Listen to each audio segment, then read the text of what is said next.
Tony Dunn here with the C3 Panthers podcast, and I've got a cool announcement for you guys and a new feature to the C3 lineup. In our effort to bring you the most pertinent Panthers content, we're going to be dropping a new preview show at the end of the week, Thursdays or maybe Fridays sometimes.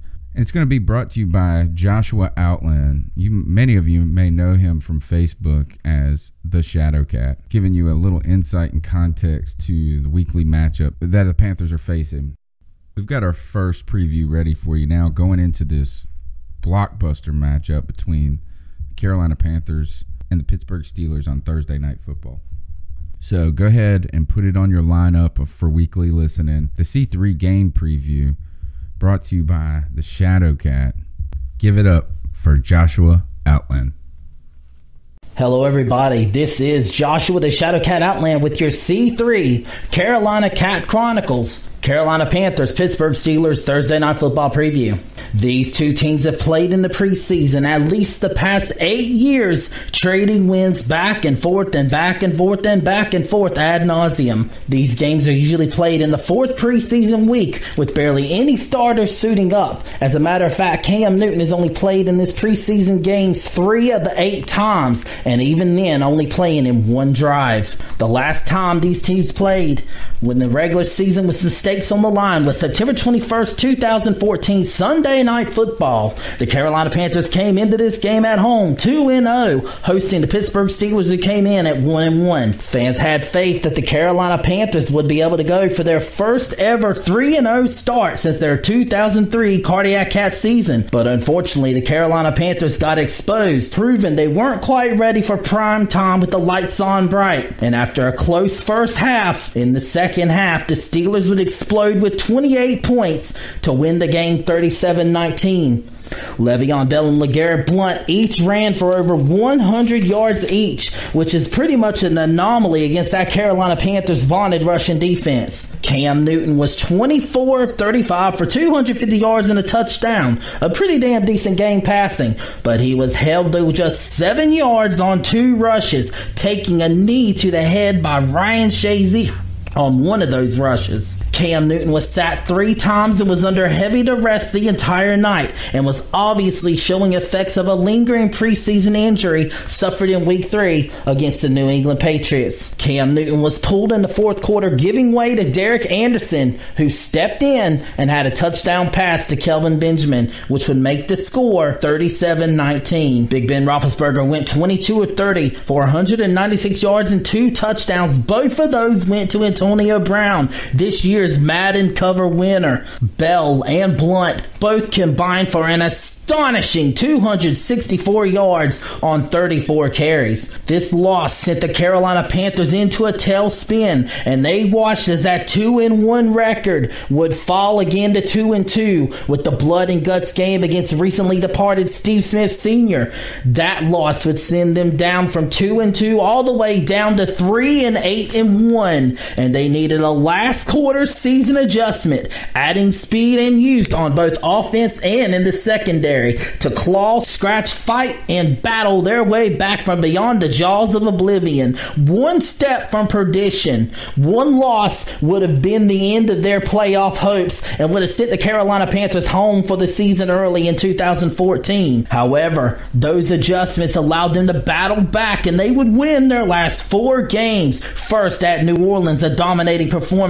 Then they beat the Tampa Bay Buccaneers without Cam Newton, who had been in a severe car accident, flipping his truck and breaking a vertebrae the week prior. Cam Newton would miraculously return to action the next week, showing the rookie Johnny Manziel and the Cleveland Browns how to run the ball at quarterback. And then they had a dominant 34-3 win against Atlanta in Atlanta. With 2 pick sixes, Cam Newton barely had to break a sweat, and the Panthers won the NFC South Division for the first time 2 years in a row. They were the only NFC South team to this point to accomplish that feat. They also became the second team in NFL history to win their division with a losing record. The first one being, of course, the 2010 Seattle Seahawks. They say the more things change, the more they stay the same. Carolina and Pittsburgh are both coming in hot off division wins. The Steelers won over the Baltimore Ravens just this past week. Big Ben completed 28 of 42 passes for 270 yards and 2 touchdowns. James Conner was a linchpin for their offense, and they relied heavily on him to keep that game from spiraling out of control. His runs really helped slow the game down for the Steelers and allowed them to exit with a win. A heavy dose of James Conner, both rushing and receiving out of the backfield. That man had 24 carries for 107 yards, and he had 7 receptions for 56 yards and a touchdown. The Steelers would go on to avenge a prior loss to the Ravens, winning a tight one, a one-possession game, 23-16. Meanwhile, the Carolina Panthers are coming in on fire. In the span of the past 5 weeks, they have had a miraculous 63-yard field goal hit by Graham Gano, which has since been named the mid-season NFL Player of the Year, a play that flipped Carolina's odds of winning that game over the Giants by a massive 80%. The following week, they had a close last-minute loss in Washington, which saw them make a ferocious second-half comeback. Then, on the road, down 17-0 against the defending Super Bowl champion Philadelphia Eagles,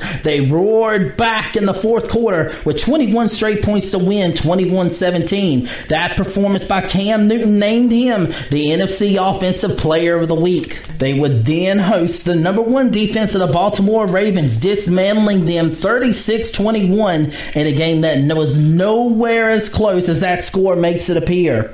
Then last week, they took down the number 1 passing and scoring offense, Tampa Bay Buccaneers, a division rival. They held Fitzpatrick pretty effectively with a Panthers franchise record 35 points scored in the first half. One of those touchdowns, in fact the final Panthers score of the half, was a phenomenal one-handed catch that Odell Beckham Jr. would be envious of.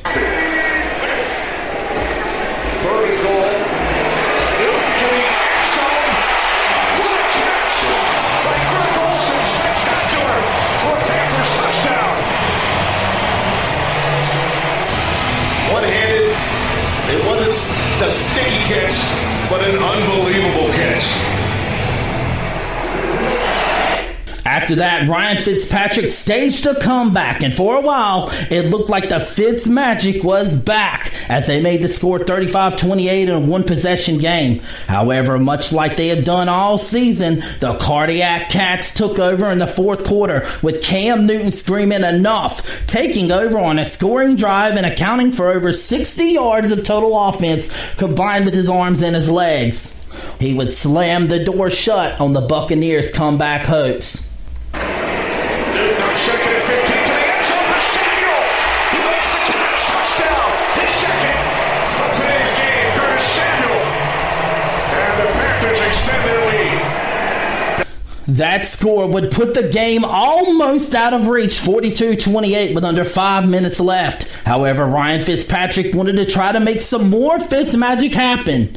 Instead, the door that Cam Newton had slammed shut the drive prior would then be locked, deadbolted, and reinforced when rookie Dante Action Jackson made this acrobatic pick to steal the game for the Panthers. Position of the day for Tampa Bay. As Fitzpatrick fires downfield, looking for Deshaun Jackson, and it is picked off. A double move on Dante Jackson, but he was all over it. And this is a fantastic interception. Rips away from Deshaun Jackson. That pick is his 4th of the season, and he leads all rookies of the NFL in interceptions and is a candidate for Defensive Rookie of the Year.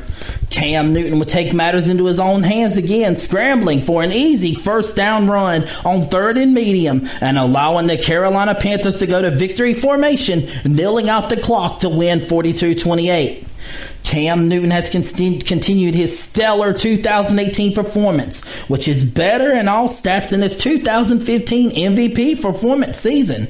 Cam Newton would pass for 19 completions out of 25 attempts, 76% accuracy, for 247 yards and 2 touchdowns. He continues his torrid pace with an accuracy above 65, a career high that nobody thought was possible before Norv Turner, the offensive coordinator, and Cam Newton both put in the work to silence the critics and the naysayers, allowing this career high accuracy. Christian McCaffrey proved he is a legit option both in the rushing and the receiving game, as well as fantasy football, exploding for almost 150 total yards of offense and 2 touchdowns. He had 17 carries for 79 yards. One of those runs, a magnificent run and a hurdle that you will be seeing on SportsCenter highlights this week. The 35-point onslaught started with an Alex Armah touchdown directly set up by Eric Reid's first interception since coming to the Carolina Panthers this year. He snagged an errant pass intended for Mike Evans, who, by the way, was held by James Bradbury to just 1 catch off of 10 attempts for under 20 yards, and he took that pick with a key block by Luke Kuechly from the Panthers' 35 down to the Tampa Bay 10-yard line. After that touchdown run by Armah, McCaffrey would run in for an easy 3-yard run. No muss, no fuss. Touchdown Panthers, making it 14-0. Ryan Fitzpatrick would strike back, finding sophomore tight end O.J. Howard on a mismatch for a 4-yard touchdown. At that point, Carolina would go on a tear, scoring 21 straight points, 3 touchdowns on their next 3 possessions to make it 35-7. One of those is a highlight run by Curtis Samuel off a double reverse that saw him following key blocks by both Cam Newton and Greg Olsen, running a massive 103 yards total en route to a 33-yard touchdown run. The last score was a magnificent 17-yard pass by Cam Newton and an even more magnificent one-handed snag by Greg Olsen for the touchdown. After that, the Bucs staged a comeback that fell short, scoring 21 unanswered points in the second and third quarter, with Ryan Fitzpatrick finding O.J. Howard again for a 3-yard touchdown, and then finding Adam Humphries, who had a bit of a breakout performance, for 2 touchdowns before Cam Newton, Curtis Samuel, and Dante Action Jackson ended the comeback and showing a 42-28 win and going 6-2 on the season. The Carolina Panthers now head to Heinz Field to play Pittsburgh on a short week, Thursday night at 8:30 p.m. Eastern Standard Time. Both teams are having great runs with their offense. Here you have the killer BCs of Ben Roethlisberger, Antonio Brown, James Conner, and possibly Le'Veon Bell against the Thundercats of Carolina. A pick-your-poison style offense full of versatility, misdirection, and black speed. Both the Steelers and Panthers are in a crowded battle for division supremacy. One misstep could spell the difference between division champions or just being a wild card contender. The Carolina Panthers are 1 game back of New Orleans with 8 games remaining. They want to control their own destiny, and a statement road win against the heavily favored Pittsburgh Steelers will go a long way toward allowing that to happen. For the Carolina Panthers offense, they need to use their speed and misdirection to their advantage. Cam Newton is going to have to spread that ball around to every single one of his weapons, and they need to move the chains efficiently, avoiding 3rd and long situations, which tend to lead to sacks, fumbles, and picks. For the Carolina Panthers defense, I believe they need to contain James Conner. This is the key. Hold him to under 100 total yards of offense, and your chances of getting to Big Ben Roethlisberger and forcing turnovers dramatically increase. If the Carolina Panthers fail to do that, then play action will eat the Panthers alive, allowing the Steelers to move the chains, avoid mistakes, get completions to both Antonio Brown, James Conner, their tight end, and Juju Smith-Schuster, and allowing the home team crowd to play their part. A win here will catapult the Carolina Panthers up the charts and will bring them 1 step closer to their first playoff berth under new owner David Tepper, who ironically has ties to the Pittsburgh Steelers. From C3 Carolina Cat Chronicles, this has been Joshua's Shadow Cat Outland. Thanks for listening. Subscribe to the C3 Carolina Panthers podcast on iTunes, Stitcher, YouTube, or anywhere you can catch an RSS feed. Check out CarolinaCatChronicles.com for the latest Panthers news and opinions from the fan perspective. Great cash, homie.